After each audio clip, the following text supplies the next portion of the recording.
Welcome to the Dyslexia Life Hack Show. I'm your host, Matthew Head, and in this episode, I'm talking to Philip Long.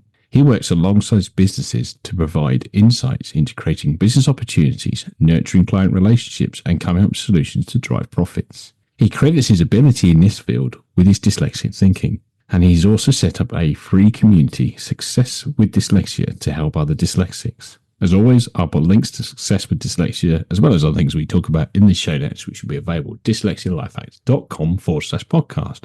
Welcome to the show, Philip. Well, thank you so much, Matthew. I really appreciate you having me today. No problem at all. So where I thought I'd start the show off today, really, is your sort of job and your career. I see you kind of contract with businesses to help create growth and drive profit. So what sort of got you into that field? It feels like not the sort of thing you'd be sat there as a young person like, I'm going to advise on that. Well, when you have dyslexia, you have to be very creative about what you do. And that definitely is something that echoes the same within your work field, for the work. So I was thinking, well, what can I do where some of my greatest strengths can shine? And I really felt the skill of being able to listen, to be creative, to kind of think on your feet, to think outside of the box, really led me into the path that I have working in sales, providing really concept solutions,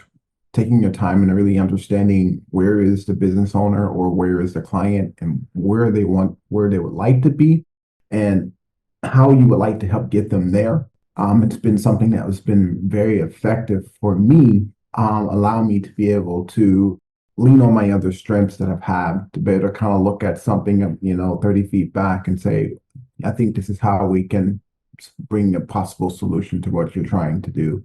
And so I think that's where most effective. It's not having me behind a desk and I'm writing, 3-page essays and, looking at diagrams and trying to, do complex math problems, all the things that majorly affect a person who has dyslexia.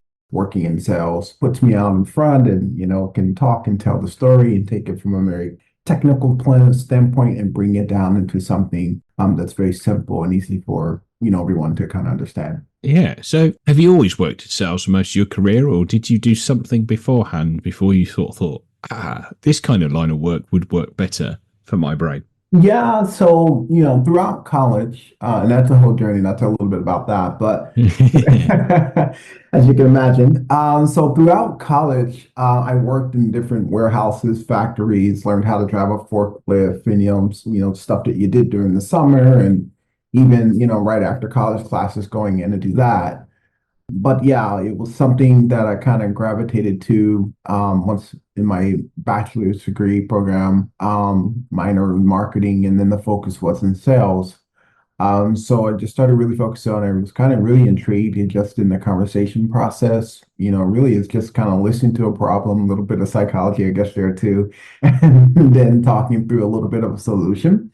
And so, yeah, for most of my career, since 2015, it's been, working with small businesses and working in, B2B business. Yeah. So you mentioned college and reading some of your profile, you had struggles through college and struggled to get your degree. But let's take you back to when you first found out you were dyslexic. At what point in life was that?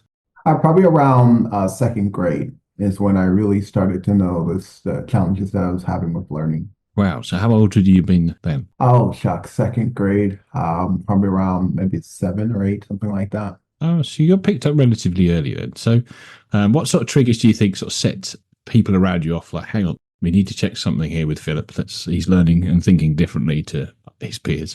Yeah. I think it had to be during second grade. It was a spelling test. And I had studied, the night before with my mom and my dad, and the next morning, all morning with my mom, and went in to take the test. And it's like I just couldn't remember how to spell anything. And so there was I had like a little sheet of paper that I was studying, like even before the test began. So I had it and I peeked at it and I was like, well, let me just see if I can peek at it, then I can maybe remember how to spell a few of them. Right. So a teacher pulled me out in the hallway, said I was cheating and had no idea what that was, but it wasn't a good thing to do. And that's, after being held back in second grade, that's when my parents started to, look at something else for me and getting into another school that can, have a little bit more focus to help me out. So it was probably around that time. Okay. A positive thing come out of trying to cheat a spelling test.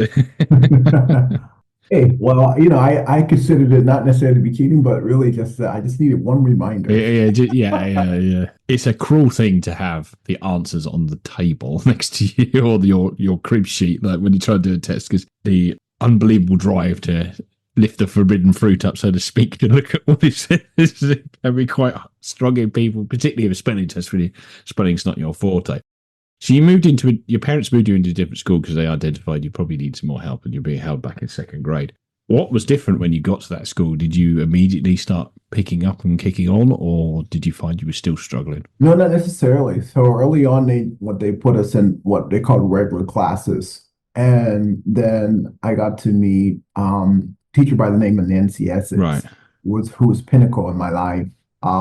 Who I credit her teaching that helped get me into my sophomore year in college. Oh, Um, nice. yeah, so I would be in regular classes, and then she'd bring me out, and I would do these testing that happened after lunch every day, and reading this and reading that. Didn't read much until I met with her, and then through her instructions, began to read my first book, which was really exciting. And then I think it was third grade, they moved me into complete, learning disability classes, or known as LD classes. Hmm. Yeah, and that's where I started to thrive and see some progress. Yeah. Yeah. What sort of things did they do differently in them classes compared to the regular classes, so to speak? Yeah, things move slower. All the kids in there had similar learning challenges like I did, so there's no one in there teasing you because you didn't know how to read it. None of us did. Yeah. Yeah. Fair We point. were next one and two kids. Yeah. But it was inside of the environment where, I could really begin to, grasp, learn, feel okay with raising my hand and asking how to spell is or how to spell the, right? And getting the help I needed without, a bunch of chatter and things that happened, that were happening, in the other class. Sketsa became a place where growth could actually happen, but it also became a place where once I step out of the four walls, where a lot of bullying and things began to happen. They would tease and say, "Oh, those are the kids who can't read. You can't read." And it's like, "Yes, I can. This book, I can read it, right?" And that's where a lot of some of those, challenges came. So you could say that's where the growth and a lot of the real learning began to take place, but that's where the pain with learning also began to take place as well. Yes, of course. Of course. Now, so let's fast forward to your sort of undergrad and graduate time. Yeah, my focus was in Asian studies. So I graduated with honors in that, and I minored in marketing and sales. So I was focused on, manufacturing, looking at, recycling solutions. And then my aspects of focus was on Mandarin Chinese as well. Before we got to that, that was a big challenge. So like I alluded to, working with Nancy got me up to about my sophomore year and in school, but I also hit a brick wall because there where I encountered what a token and learned to say is the gap. During this entire time through school, I'm reading about on a third grade reading level all the way through. I just mastered learning how to do book work, and there was some bits and pieces of oral testing that was available, but wasn't something that happened all the time. But right around there, where there's a lot between that you need to know cognitively, a lot of words and vocabulary words you need to know between being in mentally in terms of being able to read in third grade and physically being a sophomore in college. Um, so I got to the point where I was taking a lot of what we call PT courses or preparatory college courses. They didn't go toward graduation, but they were designed to, help people kind of get an idea what you're going to have to be able to do a college course. And so after, going through that for about a year and a half or so, kept hitting this wall of, not being able to get to the next place I need to be. So I found a learning center. It was called Sylvan Learning Center. It's a place here in the States. I think they have something in Canada as well. And there, I basically went back to third grade. So here I am, 19 years old, 20 years old, sitting at a U-shaped table, and it's myself in the middle and two, 9-year-olds on both sides, and we all read on the same level. I did that for an entire semester. So went all the way back. They helped me build up some of the fundamental things that was missing and helped bring me back up to about a fifth grade reading level. And from there, I found myself being able to do a lot better. But again, between fifth grade and sophomore year, there's still quite a bit of learning to have happen. So I was introduced to a software called Free Natural Reading by the Disability Resource Center. And that was the absolute game changer for me, which gave me ability to begin to learn how to teach myself. And that was the pivot moment. So I went back to basically third grade again, and then right back into my sophomore year, got my first B that went toward graduation. And then finally my A, and then things began to expand a bit more. And it was around my end of my sophomore year or so that I met my next teacher, Dr. Diana Warrior, who's an English teacher who really helped me get through, different aspects of college.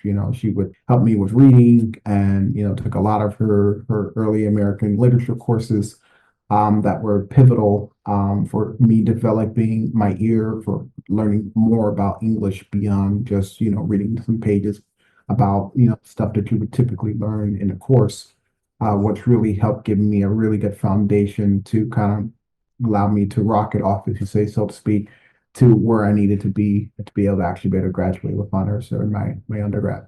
Yeah. So really, it sounds like the reading was the biggest thing, the biggest hurdle that you needed to get over. And you said the software really helped as well as further teaching.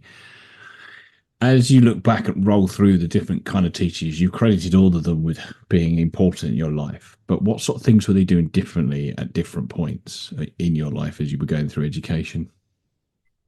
I would say, with Nancy, it was really teaching me the fundamentals. Mm-hmm. And she would always say if there was another letter in front of a vowel, it would always hit the vowel and tell the vowel to say its name. Yeah, yeah. Yeah. So some of those early phonics things that was very crucial for me to kind of understand. And then after that, working with Diana, just really helping me to learn how to critically think was really, really important for through her courses and in college, which was, monumental. And that's also, helping with dictation and different things like that for papers. Okay, yeah, yeah. So I guess it's getting the fundamentals down so you can get somewhere, and then the later sort of teachers are teaching you the specific skills to get through higher education, really, that then you can roll out into life. So once you passed your college degree, you said you got the honours, one of the only people in your class get honours, so that's great. And do you think that was mostly to do with the dyslexia intervention, particularly the reading intervention you got? A little bit of both.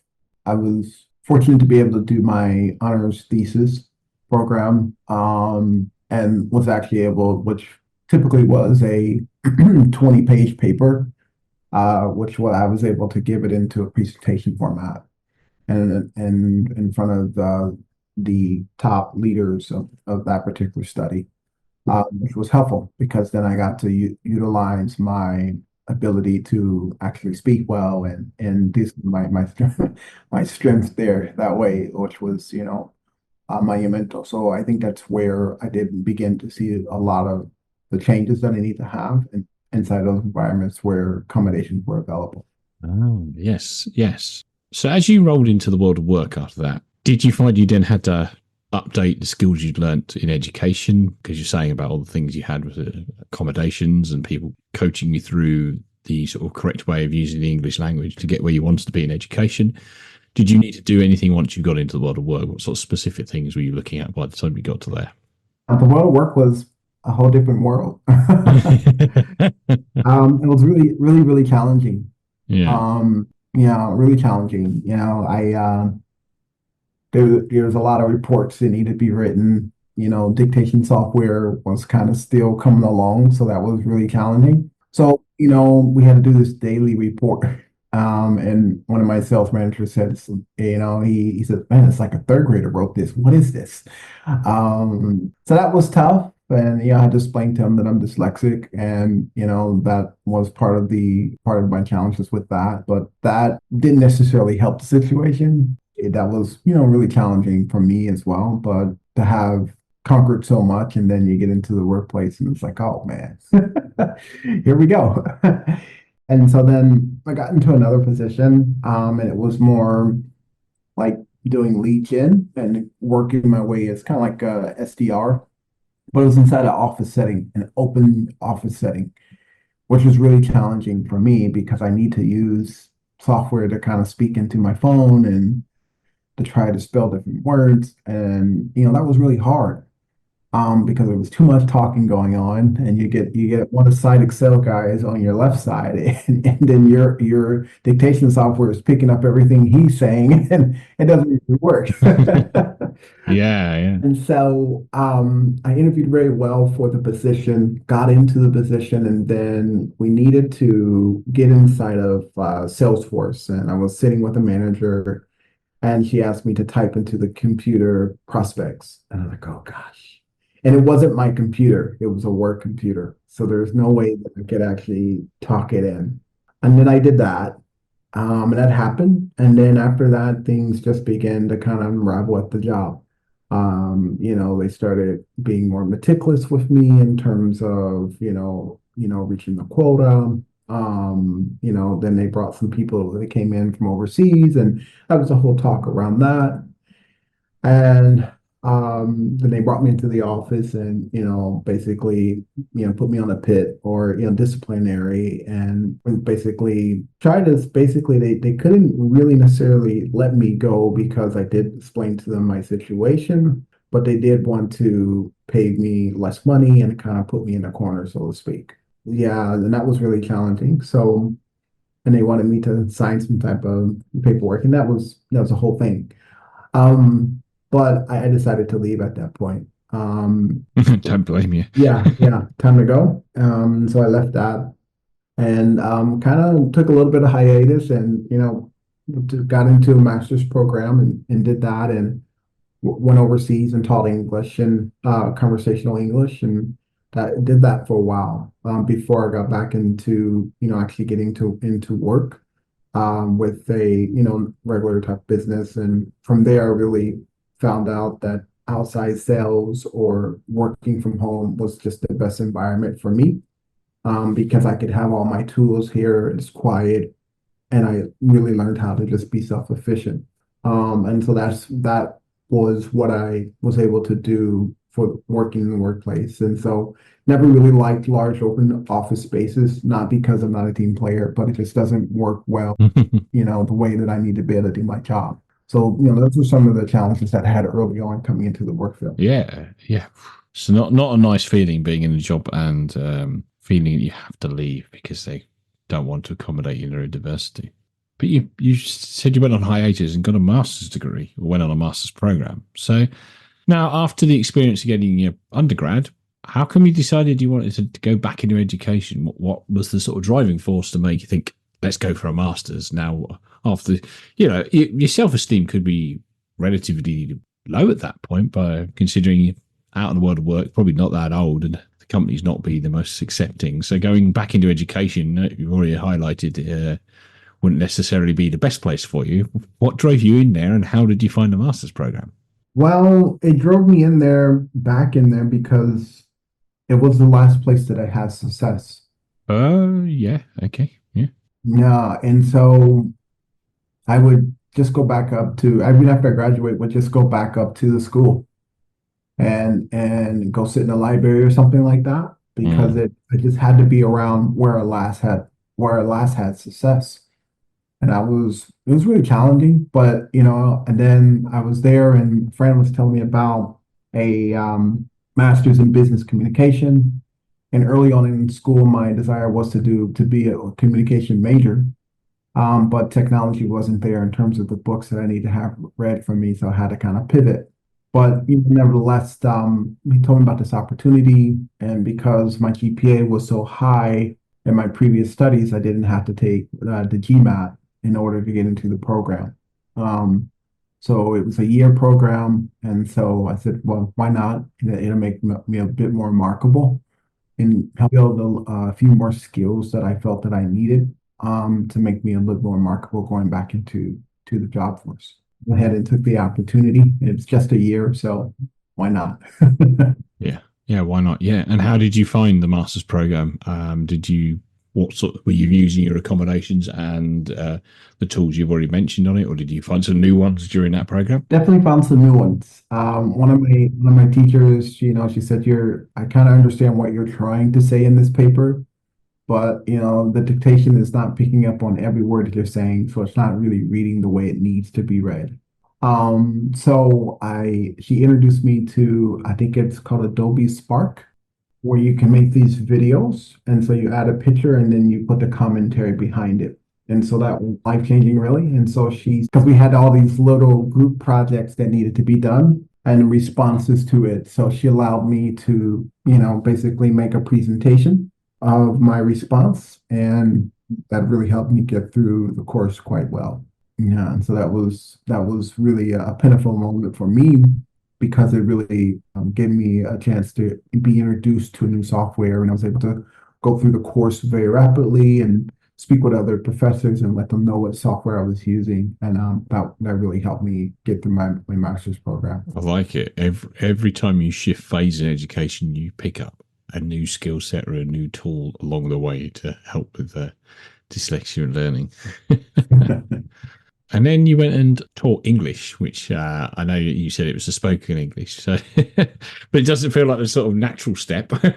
Yeah, I needed to be able to do something, and so previously I had studied abroad before, and I realized, well, as long as I taught elementary, then I would be okay. Because anything they pretty much ask me to spell, I could spell.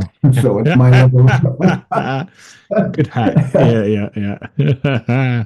I don't want to teach at a college. No, I can, work at that type of level or strict beginners and really just begin to focus on, well, if I can listen well, and through, I guess part of dyslexic was being able to listen well, kind of hearing the language my whole life, hearing how a word should be pronunciated, and how I could actually use some of my skills from a being able to basically being a person who communicated well through speaking, how to help them do the same. So that was why I went that route and felt more comfortable with that. And so working with kids and then working with professionals who wanted to be able to speak a presentation or body language and different things of that nature. So that kind of became my focus during the year of me doing my master's program online. Oh, nice. And then you got back into the hectic world of work and you started sort of doing the sales and business side of it. Now, you then said, obviously, you were working from home at that point. You could have more of the tools, the accommodations, the distraction of an open plan office isn't there anymore.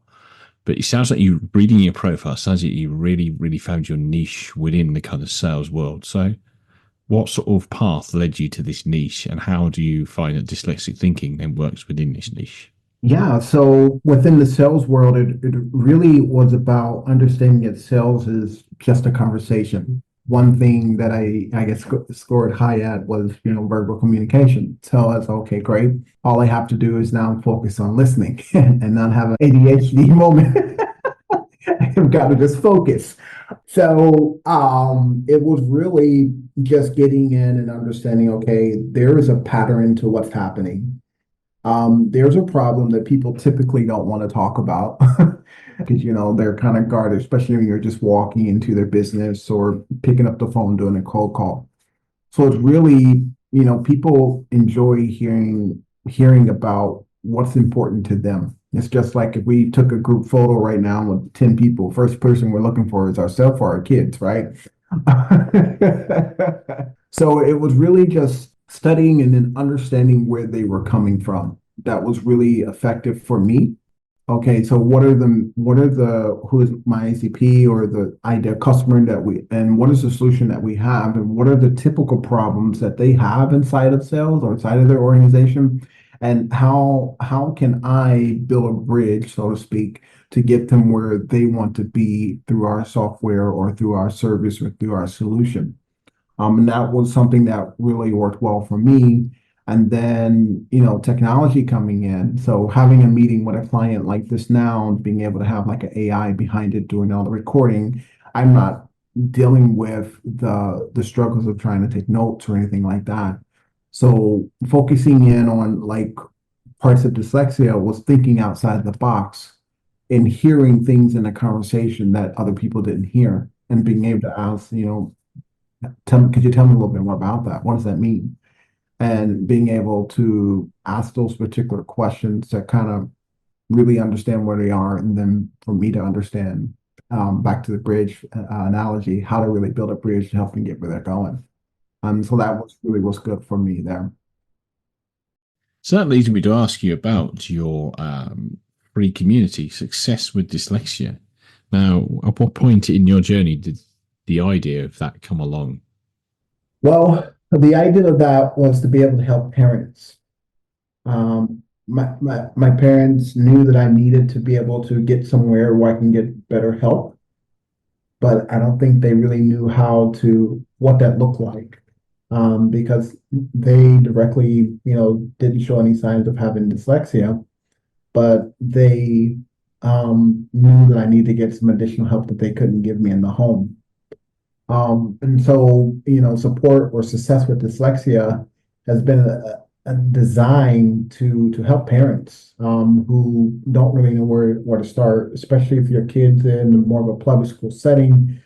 All the resources are not there. The teacher's dealing with sometimes, 30 plus students, and that individual help, you can really get, just left behind really quick.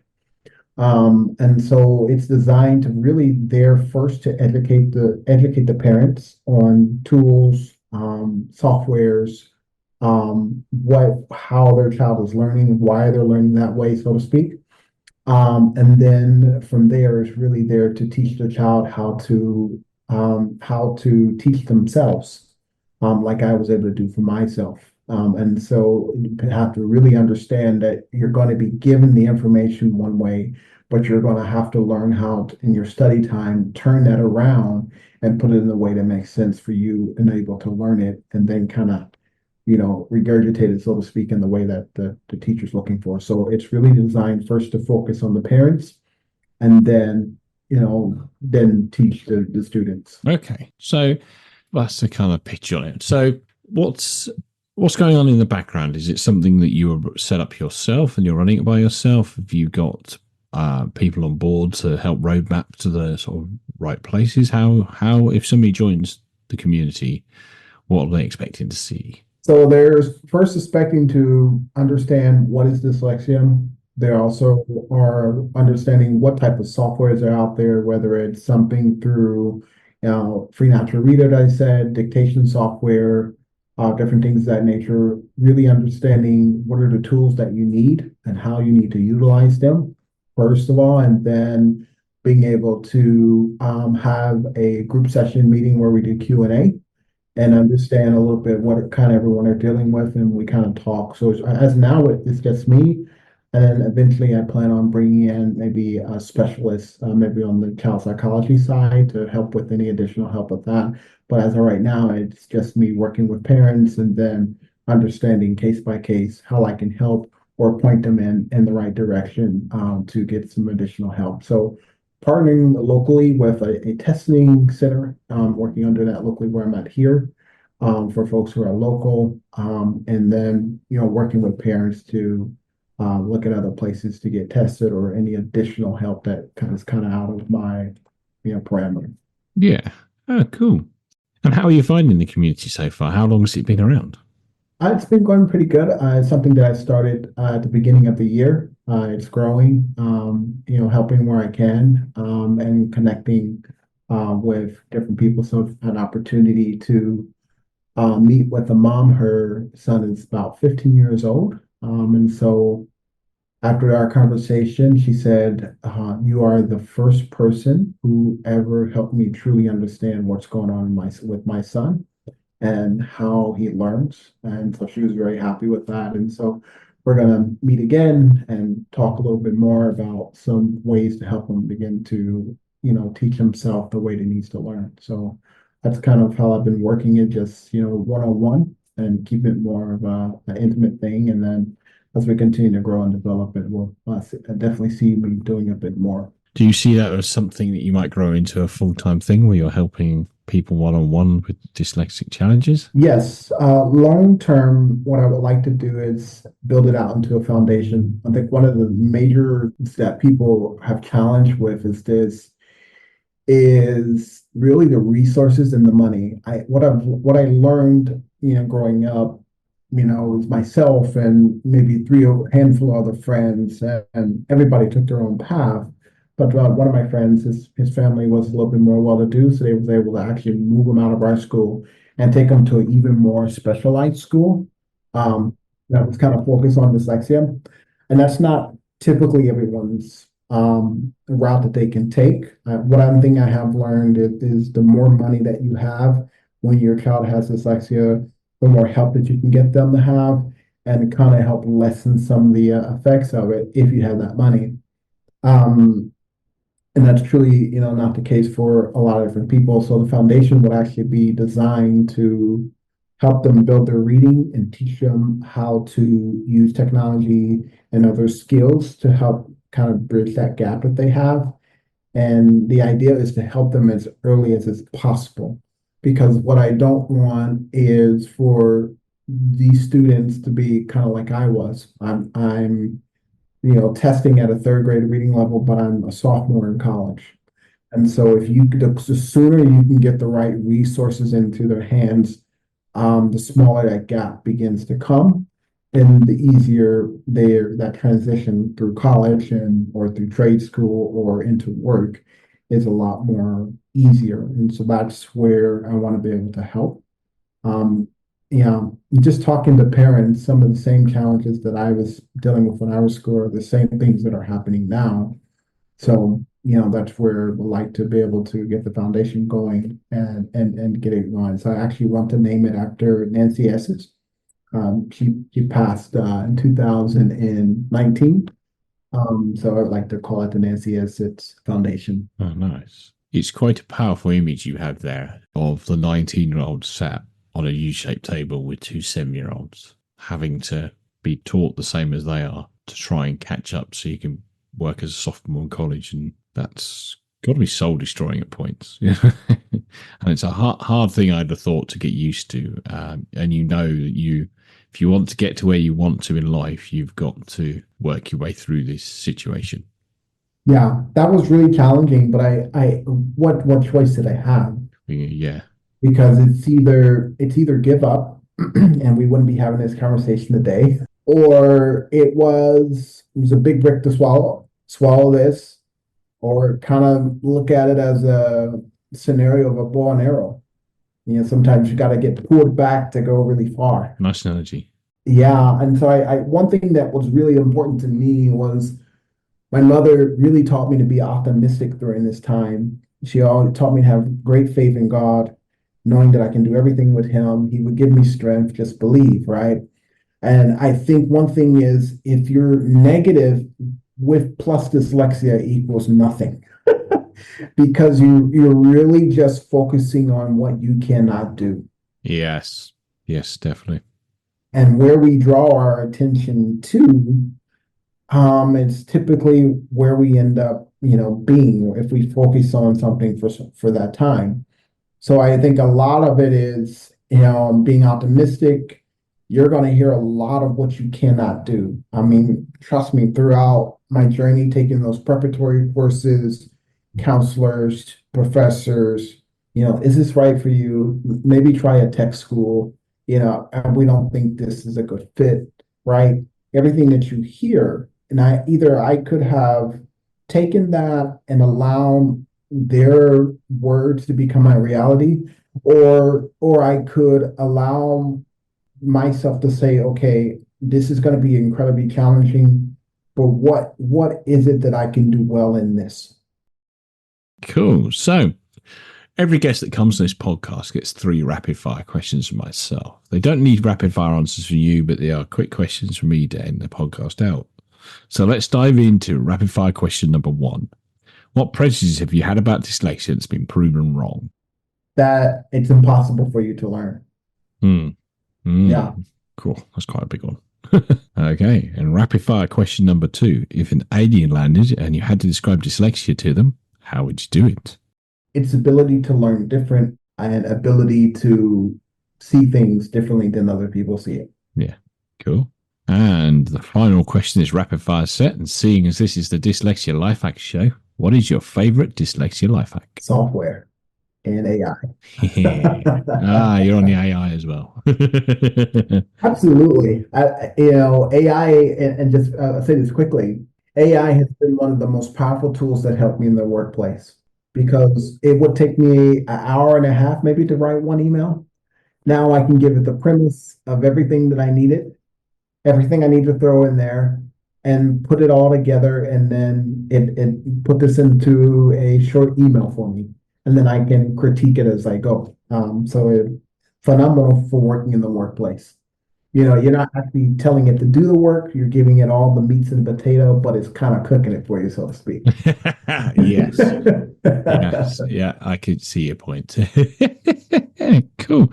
Well, that just leaves me to ask you, is there anything else you'd like to add, and where can people find you?